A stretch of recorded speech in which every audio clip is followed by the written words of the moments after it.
They mocked her for choosing an abandoned watchtower. And in the mining Look at her town of go, Ember thinking she Ridge, owns the place. Colorado, in the Some autumn of people just don't know 1891, their that place. mockery followed Winifred Cole down the whole length of the main street. For she was 37 years old, newly bankrupted, and left with $9 after her late father's rival, a prosperous mine owner and banker named Calvin Strand, produced a debt paper against her father's clockmaking shop that she had never seen before and could never disprove, and had. The sheriff's men carried the family's tools and inventory into the street while the neighbors watched from their windows and said nothing at all.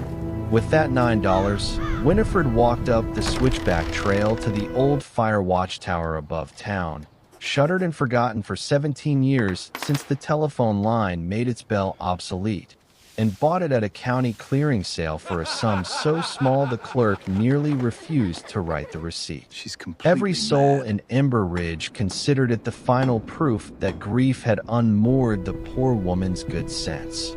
They did not know that sealed inside the tower's silent clock mechanism, behind gears that had not turned in 17 years, waited a forgotten promise that would clear a vanished clockmaker's ruined name, restore a fund the town had been quietly cheated of for a generation, and give Winifred Cole back a purpose larger than anything Calvin Strand could ever take from her. Settle in, and let us tell you the story of Winifred Cole. If you have ever climbed toward the one place everyone else called useless simply because it was the only place left to you,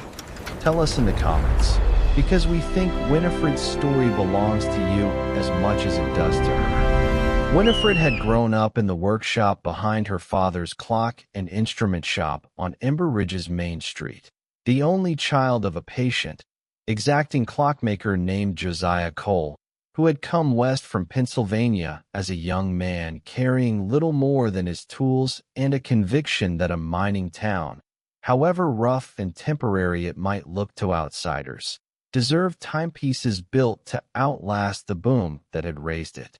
Josiah taught his daughter, from the time she was old enough to hold a jeweler's loop steady, the patient discipline of his trade, the understanding that a clock's face told only the smallest part of its story, that the truth of any timepiece lived in the works behind the glass, in the tension of its mainspring and the precise mesh of its gears, and that a mechanism could look whole and tick along agreeably for years while some small, hidden faults slowly wore it toward failure beneath a face that gave no outward sign of trouble at all. Never judge a clock by its face, Winnie, Josiah used to tell her, guiding her small fingers along a disassembled movement spread across his workbench felt.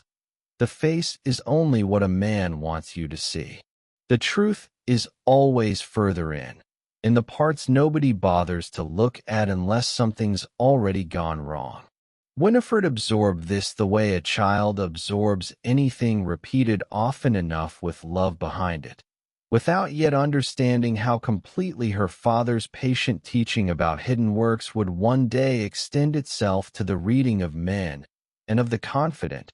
orderly stories they told about themselves. It was not only clockwork that Josiah taught his daughter to examine so carefully. He had built, among his finer commissions in Ember Ridge's earlier and more prosperous years, the great clock and fire bell mechanism housed in the watchtower above town, a commission he had taken enormous pride in since the tower's bells served, in those years before any telephone line reached that remote stretch of the Rockies, as the only warning the town's miners and their families had against the fires that swept so easily through canvas and timber structures crowded close together on a mountainside. Josiah spoke of the tower's original keeper, a fellow clockmaker and old friend named Ezekiel Thorne, only rarely and always with a peculiar, guarded sorrow. For Thorne had vanished from Ember Ridge one autumn night some 20 years earlier, in the very week of a catastrophic fire that had swept through the mine's boarding camp and killed 11 men, a disaster the town had come, in the years since, to blame squarely on Thorne's failure to sound the tower bell in time. "I never believed it of him," Josiah told Winifred once, turning over in his hands a small tool he said had belonged to his old friend. Ezekiel loved that bell like it was his own child. A man doesn't build a thing that carefully and then let it fail him when it matters most, not unless something else entirely has gone wrong first.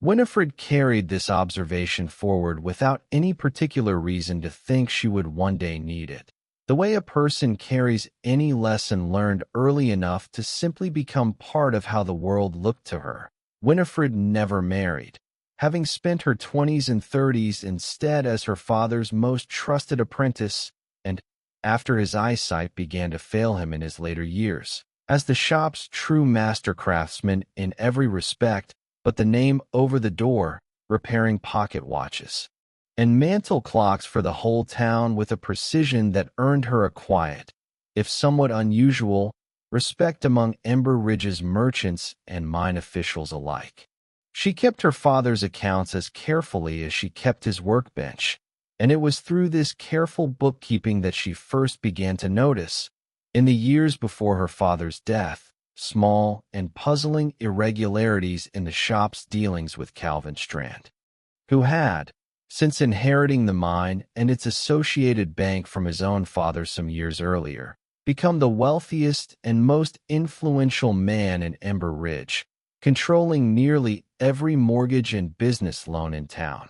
Strand had commissioned, several times over the years, elaborate repair work on the mine office's own ornate clocks, work Josiah always completed promptly and billed fairly. Yet Winifred noticed that Strand's payments arrived late, incomplete, or accompanied by confusing notations claiming credits against debts the shop's own ledgers showed no record of. Josiah, aging and increasingly trusting of a man he considered an old and respected client, waved away his daughter's quiet concerns as simple carelessness in the mine office's own bookkeeping, precisely the kind of trusting blindness that would, after his death, leave Winifred so thoroughly unprepared for what Strand would eventually do to her. What Winifred carried forward from all those years at her father's workbench, more than any specific skill with a mainspring or an escapement,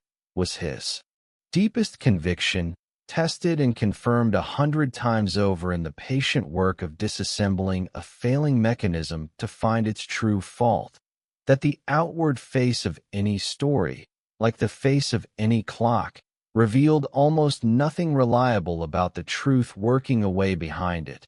and that a person patient enough to look past the face, into the hidden works, would eventually find whatever had actually gone wrong, however carefully it had been made to look otherwise. She did not know, in those years of quiet, contented work beside her father, how soon and how completely she would need that conviction, or how entirely it would one day be the only inheritance left to her. The fall came swiftly once her father's health began to fail in earnest.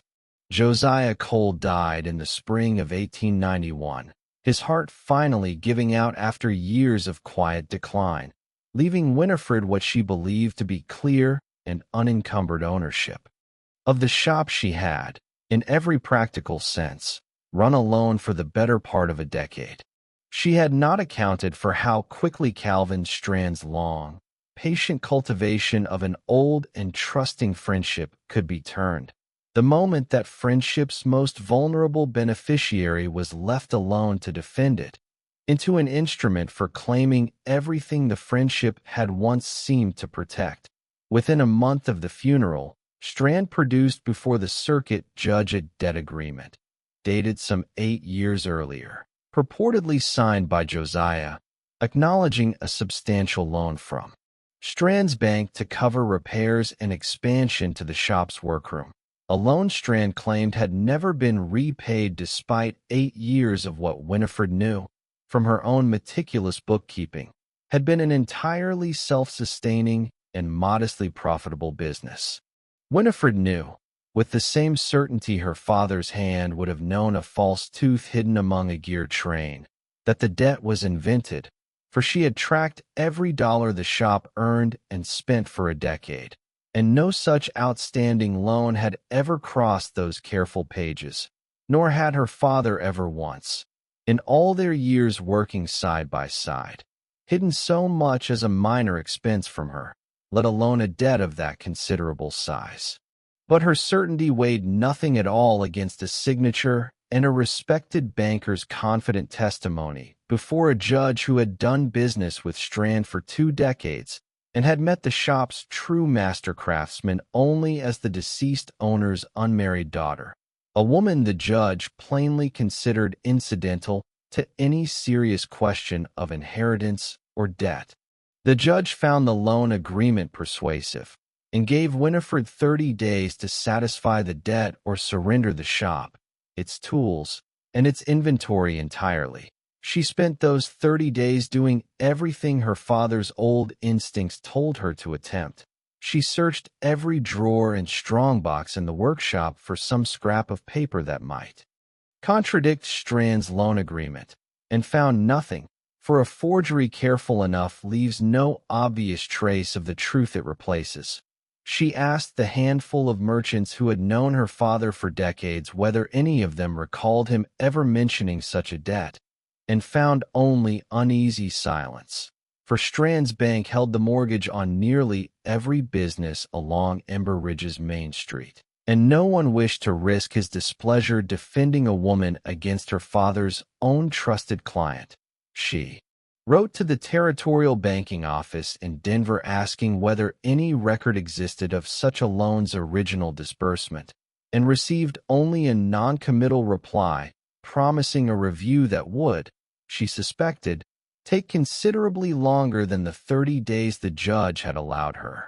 On the 29th day, having exhausted every path she could think to try, Winifred packed what little remained to her: a single carpet bag, her father's finest set of jeweler's tools, which she had kept for no reason she could have named except that they had been his, and $9 she had managed to set aside from selling what furniture the sheriff's men allowed her to keep, and walked away from the only home and livelihood she had ever known, understanding with a grief that had nothing gentle in it that she was now, at 37, entirely without family, trade, or income, in a town where the man who had taken everything from her was widely regarded as its most generous and upstanding citizen. She might have left Ember Ridge entirely, and she considered it seriously for the better part of a week, staying in a spare room the town's aging seamstress offered her out of simple charity. But it was during that week, walking the switchback trail above town to clear her head of a grief too large and too recent to sit within doors, that Winifred came upon the old fire watchtower, standing exactly where it had stood her whole life, shuttered and silent since the telephone line had rendered its bell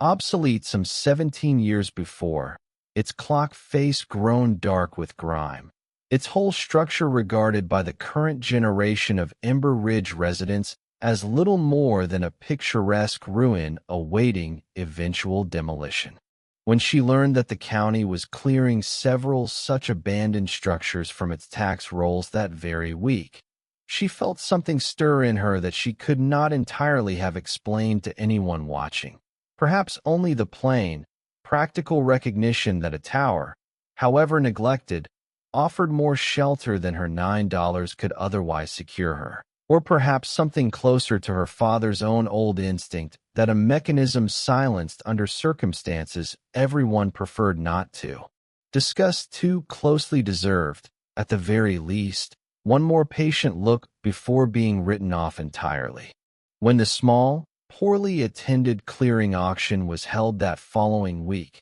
the bidding for the Watchtower parcel opened and closed at $8 with no other interest at all, and Winifred, with a boldness that surprised the auctioneer more than it surprised her, said 9, and became, to the quiet,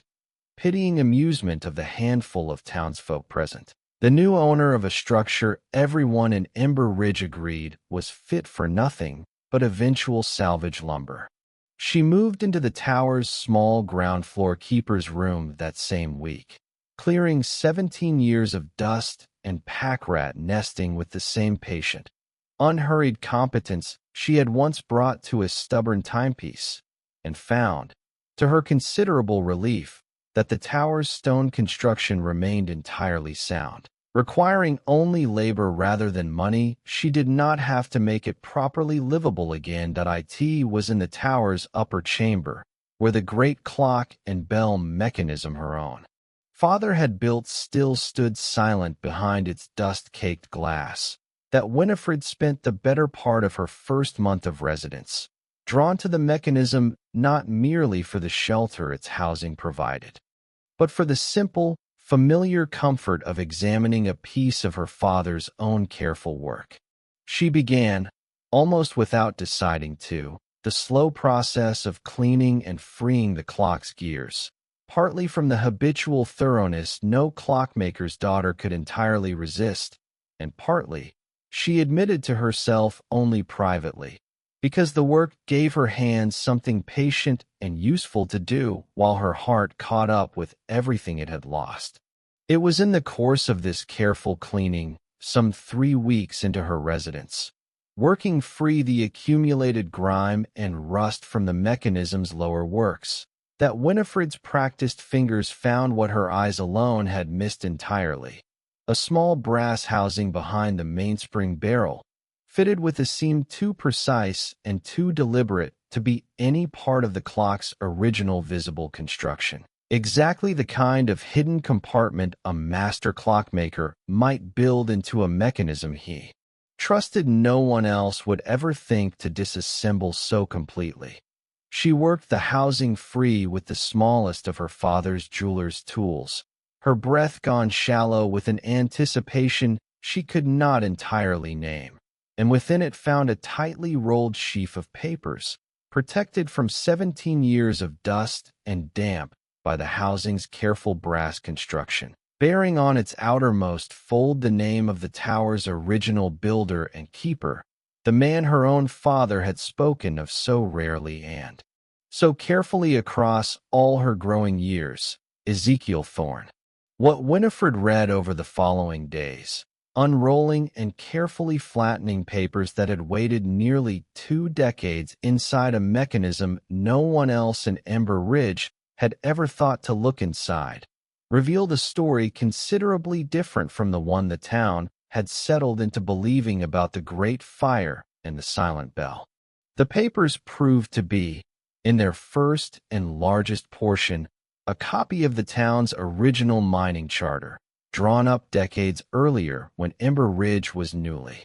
founded, a document establishing that a fixed percentage of the mine's annual profits, then owned and operated by Calvin Strand's father, Nathaniel Strand, would be set aside each year into a dedicated miners' relief and hospital fund, meant to provide medical care and disaster relief for the very miners and families whose labor made the operation's profits possible, a genuinely remarkable provision for its era. One Ezekiel Thorne, as the charter's own witnessed signature confirmed, had helped draft and had served for years as an independent trustee overseeing Thorne's accompanying letter, written in a hand that grew visibly more urgent across its pages, explained that in the years before the Great Fire, he had discovered that Nathaniel Strand had quietly stopped funding the relief account entirely, diverting what should have been years of contributions into his own private holdings while the fund's public ledger,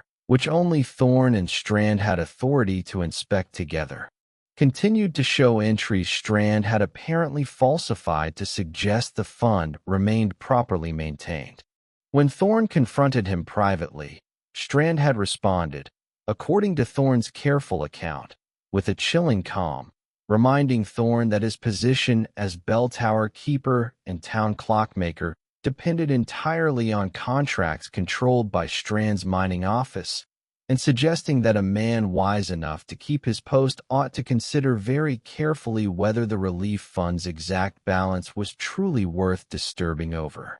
Thorne wrote that he intended to proceed regardless, having already arranged to present the charter and his own careful accounting to a circuit-riding territorial inspector due to pass through Ember Ridge within the fortnight. Evidence he believed would force Strand to restore the fund in full rather than face public exposure as a man who had stolen directly from his own miners promised medical care. That it was in the letter's final and most damning pages that Winifred found the true explanation for the fire that had haunted Ember Ridge's memory for 2 decades and destroyed Ezekiel Thorne's name along with it. Thorne recorded that on the very night of the disaster, he had climbed to the tower at the first smell of smoke from the boarding camp below, exactly as his duty required, only to find the bell rope, which he inspected and maintained personally every single week without exception, cut through cleanly near its upper mounting, a sabotage he had no time to repair before the fire spread beyond any hope of early containment. He named, in his own careful hand, the mine's assistant foreman, a man loyal entirely to Nathaniel Strand, as having been seen near the tower's base earlier that same evening, and stated his belief, though he lacked absolute proof of the foreman's specific actions, that Strand had ordered the rope cut deliberately, calculating that a fire contained quickly enough would cost him nothing in the relief fund's protection, while a fire allowed to burn a while longer, blamed convincingly on a keeper's negligence, would conveniently discredit the very man about to expose his theft, and would besides destroy, in the chaos of the tragedy's aftermath, whatever appetite the grieving town might otherwise have had for scrutinizing the relief fund's true condition at all. Thorne's final lines, written the night he fled Ember Ridge rather than face a mob already turning against him on Strand's own carefully seeded rumors, expressed his hope that the charter and his account might one day reach someone patient enough to restore both his name and the fund the town's own founders had promised its miners, and his decision to hide the evidence inside the very mechanism he had built with his own hands, trusting its careful construction to keep the truth safe until the right hands came looking. Winifred sat with those pages until the light failed entirely, holding 17 years of a vanished man's unfinished defense in her 2 hands, and thought of her father's voice at the workbench so many years before. A man doesn't build a thing that carefully and then let it fail him when it matters most, not unless something else entirely has gone wrong first. Ezekiel Thorne's bell had not failed through any fault of his own devotion to his post, exactly as Josiah Cole had always quietly believed, and Winifred understood, with a clarity that felt almost physical, that the very man who had just destroyed her own livelihood through a forged debt was the son of the man who had destroyed Thorne's reputation through an even crueler deception 2 decades before. The Strand family's fortune built, across 2 generations now, on a foundation of convenient documents and confident lies laid over other people's ruin. She spent the following several evenings reading and rereading Thorne's account, cross-referencing its dates and figures against her own father's old workshop diaries, which she had kept among her few remaining possessions without ever having reason before to examine them so closely, and found there, in Josiah's own hand, brief and puzzled entries from that same autumn recording that his old friend Ezekiel had seemed unusually anxious, in the weeks before the fire, twice mentioning a matter he could not yet discuss but hoped soon to set right. Entries her father had noted at the time with simple concern for a friend's evident troubles and had never once connected, in all the years since, to the disaster that followed so closely after. Reading her own father's unwitting corroboration of a story he had never lived to see fully explained brought Winifred a grief so sharp and so unexpected that she wept for the first time since her father's funeral, not merely for Josiah's own quiet and proven faith in his friend's innocence, but for the 20 years Ezekiel Thorne himself had presumably spent somewhere far from Ember Ridge, carrying a stolen name and a silenced truth with no way of knowing whether anyone would ever trouble to look for it. She did not act rashly, for she understood, from her own bitter and recent experience with Calvin Strand's forged loan agreement, exactly how little a plain accusation would accomplish against a family whose banking fortune had shaped nearly every aspect of Ember Ridge's civic and commercial life for 2 full generations. She spent the following weeks in careful, patient work, first tracing through the county's old newspaper archive the original coverage of the Great Fire, which relied almost entirely on statements from Nathaniel Strand's own mining office and made no mention whatsoever of any cut bell rope, an absence that, held up against Thorne's detailed account, told its own quiet story of an investigation that had never seriously questioned the mine's own conduct at all. She sought out, through careful and delicate inquiry,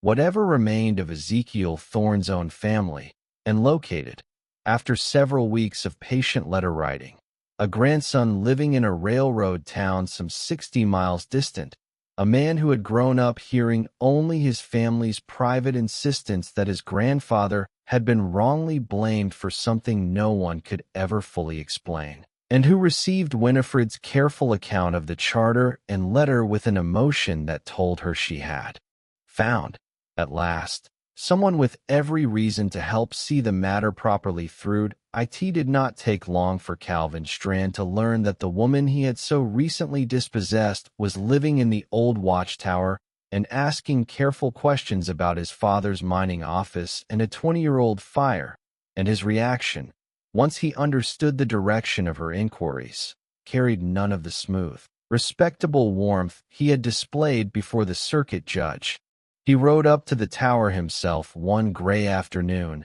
and offered, with a practiced ease Winifred now recognized as precisely the same falsehood she had heard in his testimony against her own shop,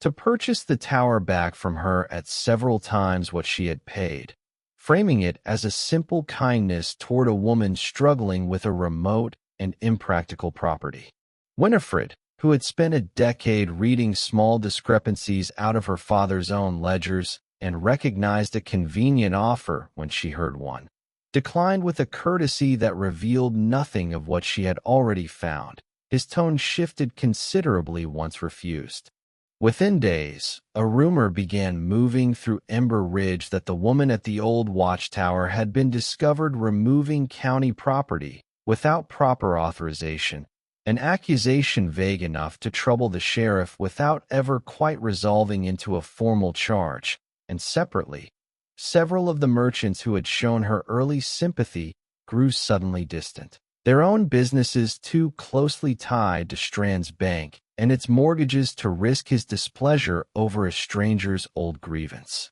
A note arrived one evening at her door, and signed and carefully worded, suggesting that a woman living alone in so remote a structure ought to consider how easily accidents befell isolated buildings during the dry season. A threat gentle enough to leave no clear evidence of its author, yet unmistakable enough in its intent that Winifred slept poorly for several nights afterward, keeping her father's old tools close at hand and the tower's heavy door barred each evening long before dark. For a difficult stretch of weeks, she found herself exactly where a person uncovering an old, inconvenient truth so often finds herself, alone and doubted, facing a family whose influence dwarfed her single carpetbag and a vanished clockmaker's careful papers. But she had, after all, spent her whole life learning that patient, careful examination eventually reveals what a hurried glance always misses, and she understood that Thorne's evidence, however damning, would need corroboration and public attention to survive contact with a family as thoroughly established as the Strands had become across 2 generations. She wrote first to Thorne's grandson, coordinating a joint approach, and together they engaged a lawyer in Denver with no particular loyalty to Strand's banking interests, a woman recently admitted to the territorial bar and eager for a case substantial enough to establish her own reputation, who agreed, after examining the charter and letter herself, that the document's age and internal consistency, combined with the newspaper archive's conspicuous silence on the bell rope, gave the matter genuine legal weight. Winifred and Thorne's grandson together petitioned the Territorial Mining Commission to re-examine both the original relief fund's charter obligations and the fire's official investigation, a petition that, once picked up by a Denver newspaper eager for a story of long-buried mining corruption, could no longer be quietly dismissed the way Strand plainly hoped it would be. The commission's renewed investigation, prompted by Thorne's own detailed charter and letter and corroborated by the newspaper's own independent digging into the Strand family's mining records, moved with a thoroughness that Calvin Strand's considerable influence proved unable to fully suppress, especially once several aging miners still living in Ember Ridge, shown Thorne's own careful account for the first time, came forward with their own long-suppressed memories of a foreman seen near the tower on the night of the fire, memories they had never before had reason or courage to connect to anything more sinister than coincidence. The investigation concluded, based on the weight of Thorne's charter and letter alongside the surviving witnesses' testimony, that the relief fund had indeed been diverted decades earlier exactly as Thorne described, and that the fire's official cause had never been properly investigated at all, a finding that could not resurrect the 11 men lost that terrible night, but that thoroughly and permanently dismantled the story of respectable, tragic misfortune the Strand family had told about itself for 2 generations. Calvin Strand's own forged loan agreement against Winifred came under fresh and immediate scrutiny once the broader pattern of his family's convenient documents became public knowledge, and a handwriting examination commissioned by the Denver lawyer found Josiah Cole's supposed signature considerably less convincing than the circuit judge had originally judged it to be, especially once compared directly against a decade of genuine signatures preserved in Winifred's own carefully kept shop ledgers. Facing the near certainty of a formal fraud charge that the newspaper's continued attention made politically impossible for the county to simply ignore, Strand agreed to a quiet settlement restoring to Winifred the full value of her father's shop, its tools,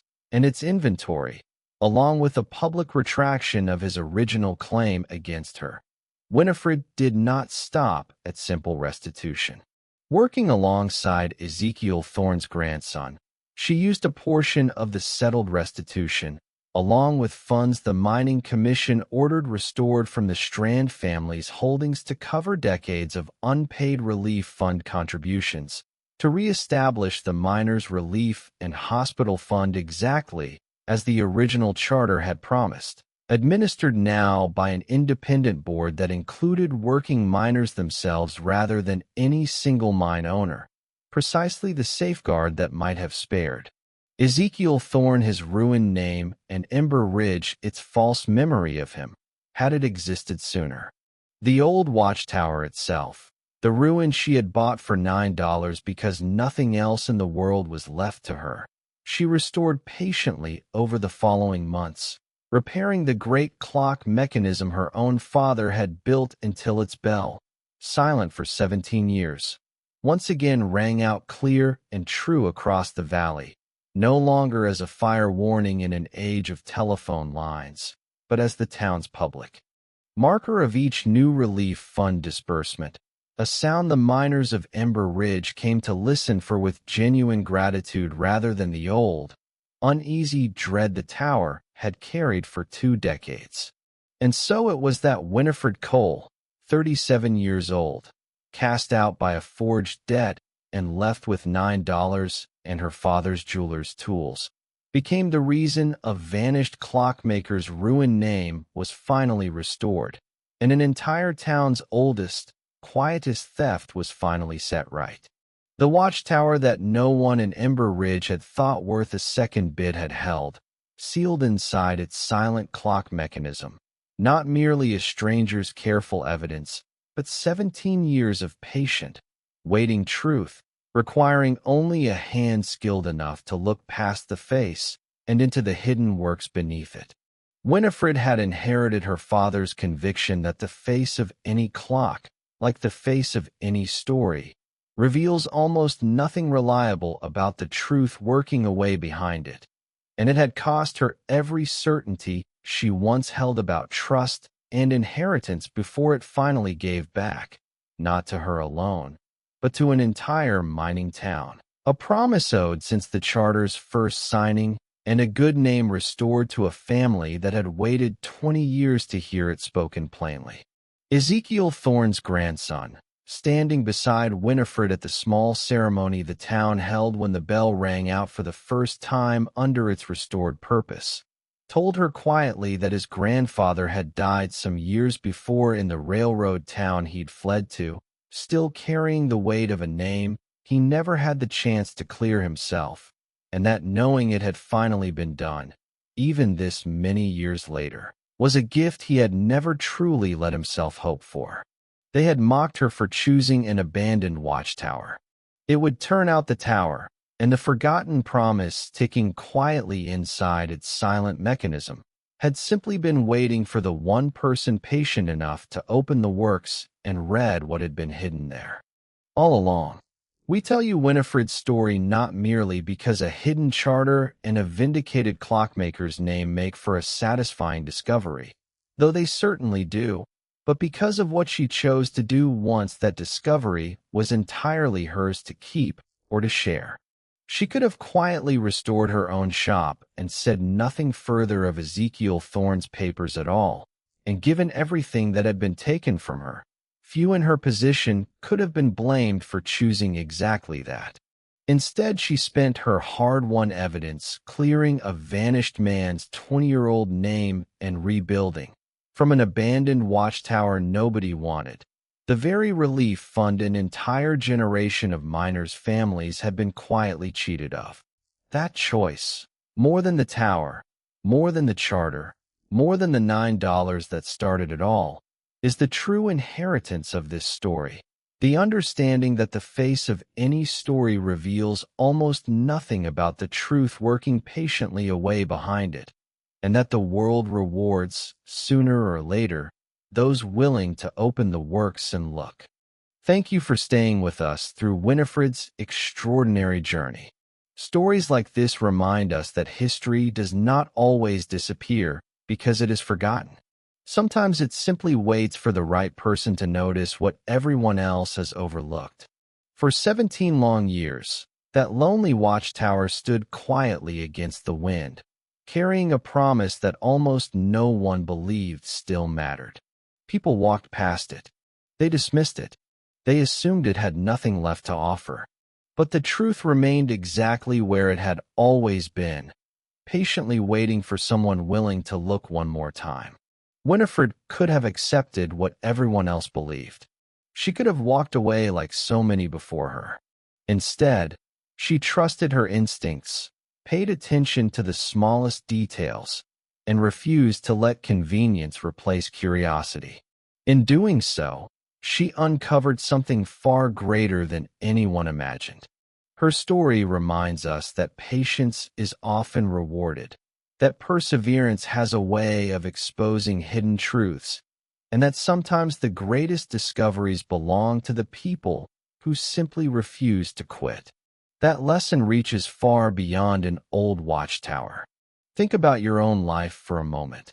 How many opportunities have been overlooked because everyone else decided they were worthless? How many dreams have been abandoned simply because they took longer than expected? How many relationships, talents, or ideas were given up too early because they didn't produce immediate results? Some of the most valuable things in life don't reveal themselves quickly. They ask for patience. They ask for faith. They ask for someone willing to stay long after everyone else has gone home. Maybe today you needed that reminder. If Winifred's story spoke to you, don't let it end here. Share this video with someone who needs encouragement to keep believing, someone who is close to giving up, or someone who needs to remember that persistence often uncovers what impatience never will. You never know whose life could change because you decided to press one simple button. And now we'd genuinely love to hear your story. Have you ever discovered something valuable after everyone else had already given up on it? Maybe it was an old family heirloom, a forgotten friendship, a business opportunity, a hidden talent, or simply a lesson that only time could reveal. Tell us your experience in the comments below. We read every single comment, and many of the stories shared by this community inspire future videos. Your story might be exactly what another viewer needs to read today. If you're new to the channel, welcome. We tell remarkable, true inspired stories about forgotten people, hidden histories, unexpected justice, courage, resilience, and the quiet moments that change lives forever. Every episode is carefully crafted to leave you with more than just entertainment. We hope each one leaves you with a lesson worth carrying into your own life. So if you enjoy stories that uncover forgotten truths, expose long-buried secrets, and celebrate ordinary people doing extraordinary things, this is the perfect place for you. Take a second to subscribe and turn on notifications so you never miss the next incredible story. We have many more waiting, and trust us, you won't want to miss what's coming next.